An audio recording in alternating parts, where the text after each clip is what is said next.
अमेरिकी सदर ट्रंप ने बहुत बड़े बड़े दावे किए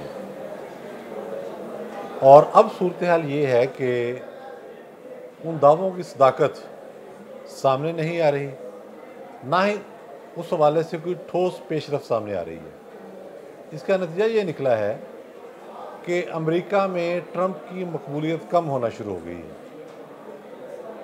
और कम किस बुनियाद पे हो रही है। जो नारा ट्रंप ने लगाया था कि मैं अमेरिका को बहुत बड़ी मुआशी ताकत बनाऊंगा वंस अगेन, उनके मुआशी वादे इस तरह के हैं कि जिन पर अमल दरामद आसानी से हो नहीं सकता और अवाम अब सोचना शुरू हो गए हैं कि ये हमने क्या किया। दूसरा मामला अमेरिका की फौजी ताकत का है। उस हवाले से जो सुर्खी उठाना पड़ रही है वो अपनी जगह का सवाल है। कल अमेरिकी वज़ीर दफ़ा ने एक बयान जारी किया। उन्होंने कहा कि मैंने अमेरिकी फ़ौज से कह दिया है कि वो अगले 5 साल के दौरान दिफाई बजट में 8% की कमी करे। यानी कि दिफाई बजट एक ऐसी चीज़ है दुनिया भर में कि वो हर गुजरते साल के साथ बढ़ता जाता है। अमेरिका कह रहा है कि जी हम तो इसको 5 साल के अंदर 8% कम करेंगे, ये उनका ऑर्डर है। इस वक्त अमेरिका का जो दिफाई बजट है वो ज़रा आप अंदाज़ा लगाएं कितना बड़ा उसका हुजूम है। वो कमोबेश 884 अरब डॉलर का है। जब आपने पूरी दुनिया के अंदर अपनी इंस्टॉलेशन रखनी हो, अपने ट्रूप्स रखने हो, तो ख़र्चा कम तो नहीं होगा। लेकिन हजीमत क्या है? हजीमत ये है कि ट्रंप ने जो ऐलान किया था कि मैं गज़ा की पट्टी को खाली कराऊंगा, यहाँ पर रिजॉर्ट बनेंगी और ये अमेरिका के तसल्लुत में होगा पूरे का पूरा इलाका, ये सारा प्लान बह निकला है। कैसे बह निकला? हालात का धारा इस तरह से तब्दील हुआ कि सऊदी अरब को एक मरकज़ी अहमियत हासिल हो गई। आपने देखा कि अभी 3 रोज़ पहले अमेरिका और रूस के जो मुज़ाकरात हैं वो सऊदी अरब में हुए और सऊदी वज़ीर ख़ारजा भी उसमें बैठे हुए थे। उसमें यूक्रेन का मामला डिस्कस हुआ, उसमें गज़ा का मामला डिस्कस हुआ। आप कह सकते हैं ना कि जो जो मामला इलाकाई हैं ये बैनुल अक़वामी डिस्कस हुए, लेकिन अहमियत इसकी ये है कि ये सऊदी अरब के अंदर हुआ है। इसका मतलब क्या है कि सऊदी अरब की अब जो इलाकाई और आलमी सियासत में हैसियत है वो बहुत बढ़ गई है। उसकी भी 2 वजूहात हैं। सऊदी अरब की पहले चपकलिश थी ईरान के साथ, लेकिन जब उन्होंने देखा कि हमें आपस में लड़वाया जा रहा है तो सऊदी अरब ने खुद चीन को रिक्वेस्ट की कि आप हमारे ईरान से सुलह करा दें। ये सुलह हो गया, ये मामला हल हो गया। उसके बाद जो इसराइल के साथ एक टेंशन चल रही थी खित्ते में मुसलमानों की, उसमें भी ज़ाहिर है बहुत सारी पेशरफ इस हवाले से हुई कि कुछ अमेरिका मुज़ाकरात कराता रहा, कुछ ये बराह रास्त करते रहे कि जंगों से बचा जाए। फिलहाल ये शाम के अंदर जो तब्दीली आई ये गैर मुतवक्का भी है और बड़ी, इसे कहते हैं ड्रास्टिक चेंज।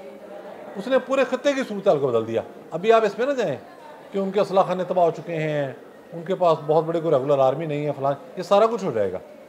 ये खबरें सामने आ चुकी हैं कि बशार अल असद जो हैं उन्होंने फ़रार होते हुए तमाम मिलिट्री इंस्टॉलेशंस और जहाँ जहाँ उनके असला खाने थे उनके नक्शे फराहम कर दिए थे इसराइली फ़दाइया को और टारगेट बमबारी हुई थी।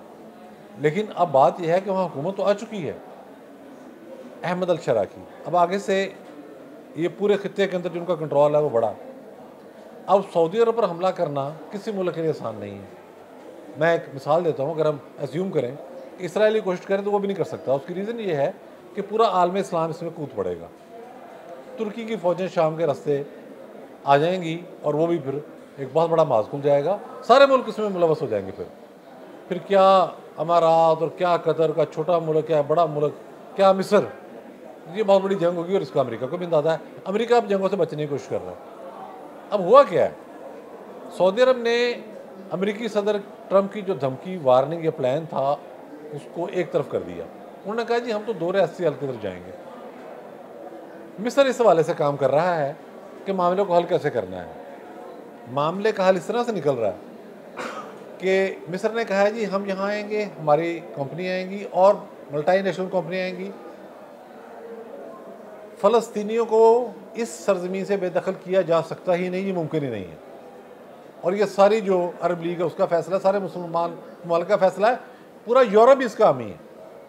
उन्होंने कहा कि यहाँ हम एक तो पहले आर्जी रैशगाहें बनाएंगे और उसी दौरान हम इंफ्रास्ट्रक्चर खड़ा करेंगे। अब ये कंसेंसस होता जा रहा है पूरी दुनिया के अंदर।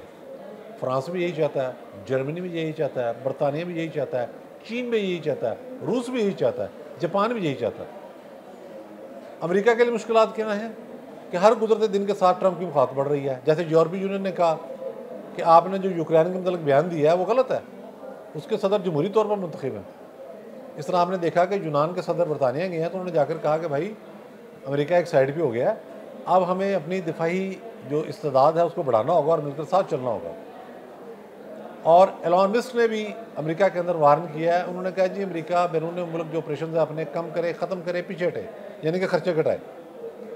इस सूरत हाल के अंदर अब ये बात तकरीबन यकीनी है कि ट्रंप का जो मंसूबा जो गज़ा के हवाले से था वो समुंदर में गिर चुका है और इसमें सारे के सारे जो पत्ते हैं इस खेल के वो सऊदी अरब के हाथ में आ गए हैं।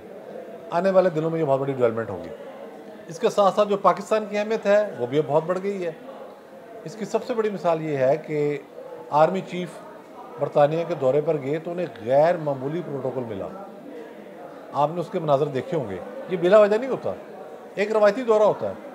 एक ये होता है कि मुल्कों ने अपने ताल्लुकात की नोयत अपनी स्ट्रेंथ शो करनी होती है। उससे भी बहुत सारे ममालिक की नींदें उड़ गई हैं कि पाकिस्तान की जो फ़ौजी हैसियत है वो हर गुजरते दिन के साथ बढ़ रही है और पाकिस्तान की सफारती हैसियत में भी इजाफा हो रहा है। ये सारा मंजर कुछ इस तरह से तरतीब पा रहा है कि जिसमें तो ये है कि गज़ा के एरिया में जो कुछ होगा वो इस तरह से होगा कि जंग बंदी को मुस्तहकम किया जाए।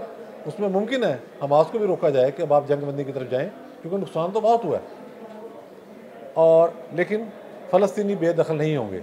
मैं समझता हूँ कि ये अमेरिका खुसूसन प्रेसिडेंट ट्रंप की एक बहुत बड़ी नाकामी है। बहुत शुक्रिया।